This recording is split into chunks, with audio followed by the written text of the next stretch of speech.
Okay. And we're here now. Here we are, rainy Oxford on a Monday. Thom Yorke, solo album. Why solo album and why now?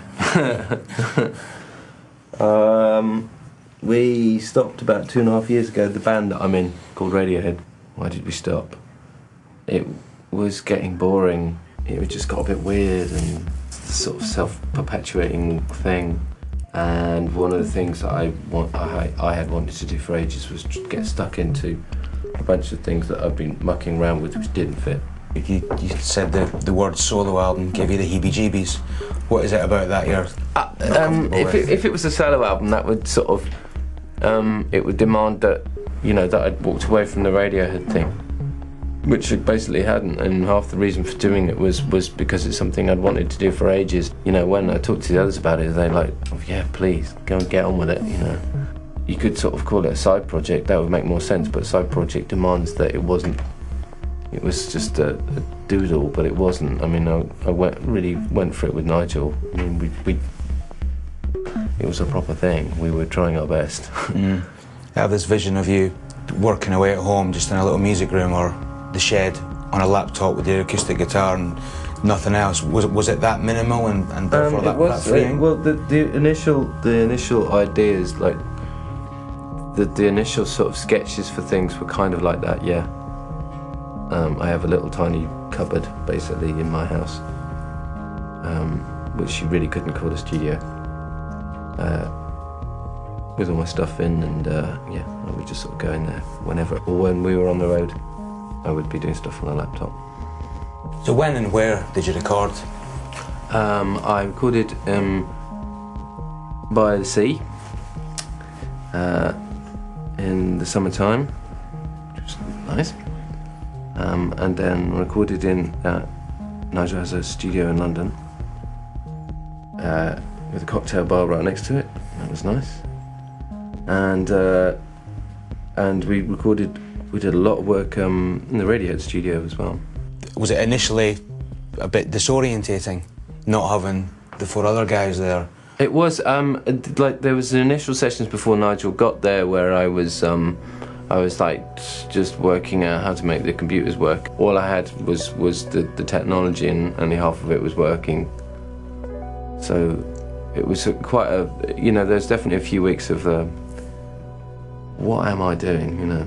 And then once actually I sat down with Nigel, went through the basic ideas, it was like, oh, well, hang on, there is something here. And it was actually really exciting because it went from being, you know, doodles to, oh right, you know, a couple of accidents that make you think, well, this is something that people might actually get.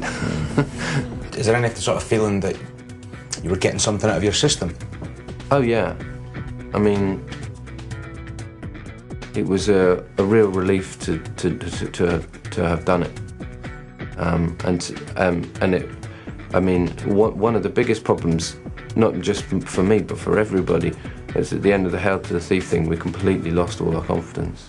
I mean, it was a weird experience, and a weird feeling, and not deeply unpleasant to, you know, basically we'll go home and forget about everything we'd done, having lost all confidence in it. Only we could do that.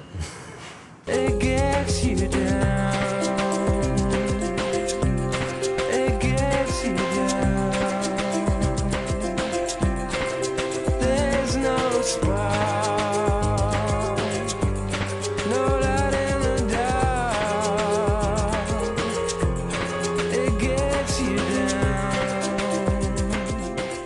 Who or what is The Eraser?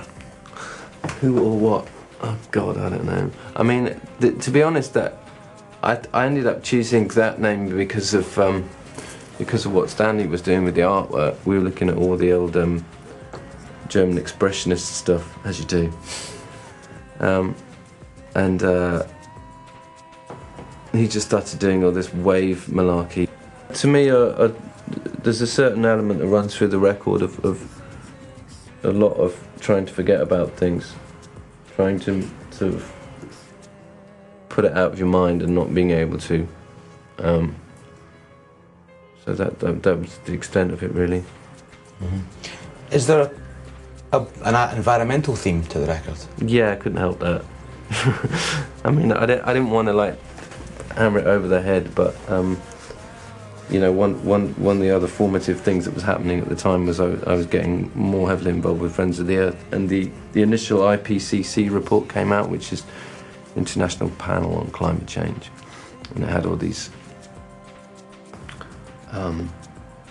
graphs that all just go like that, with global temperatures and so on and so on, and I was looking at that. I'm trying not to look at it actually, and that had a huge effect on me, obviously. So when does the kind of earliest song on the Eraser date from? You could argue that the earliest song on the Eraser is the first song on the Eraser, and the piano part in that, the crunchy sort of chords, was me secretly taping. Well, was it secret or not? I don't know if he remembers me actually putting the dictaphone on top of the piano while he did it. He said, "I've got these chords, I don't know what to do with them." Does Johnny? Yeah. He says, well, I mean, he had kind of an idea what to do with them, but I chose to do something completely different with them and not tell him, not own up for about a year. I was like, oh, Johnny, those chords. Should we talk about some of the individual songs now, maybe? If you want. Put them on. Let's continue the environmental thing. What's maybe the most explicit song to your mind about those concerns? I would say The Clock. The Clock? Actually. Okay. It's the third one. Yeah, time is running out for us. Coins in the wishing well. You make believe you're still in charge. Yes.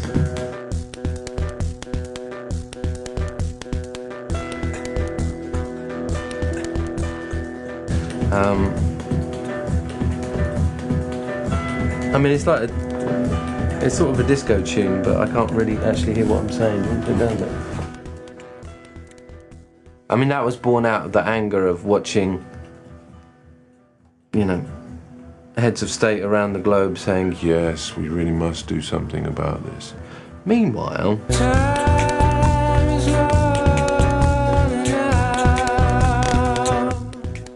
here are the latest growth figures, and no one actually grappling with the wider questions.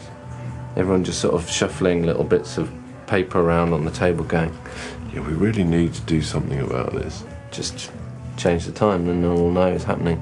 The most frightening thing I find about what's going on at the moment is that no one is really engaging with the fact that we can't have endless growth. We can't endlessly consume as human beings. This is no longer like, you know, smelly hippies talking. Anybody who's got time to think about it should be thinking to themselves, well, hang on a minute, there's something fundamentally flawed in the way that we're proceeding. Most of us are still labouring under the illusion this is all going to happen in a couple of 100 years, and it's not. We're talking about 50 years.